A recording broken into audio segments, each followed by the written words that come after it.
right, lab 2.1 discussion questions.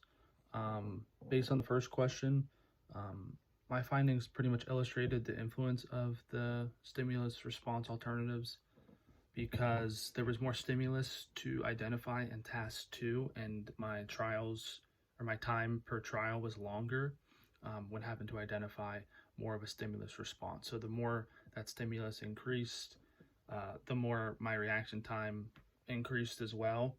So both pretty much an increase in stimulus response is also going to increase the time it takes for my brain to process information.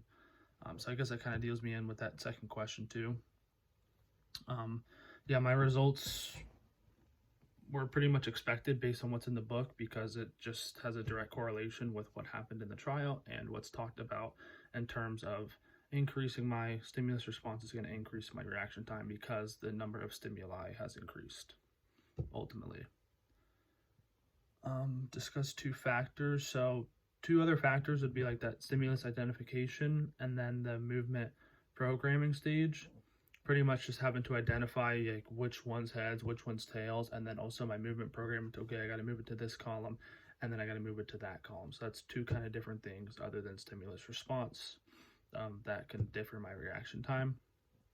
And then, yeah, like a little strategy. So as I started going, like past like trial 5 or 6, I was saying in my mind when I saw it was heads, I would say like H in my mind and just kind of saying H over and over and just kind of like thinking left column, or like it helped me bring it to the right column, just saying H and then kind of looking at the H and T portion above the column. So that kind of helped me out throughout the trials.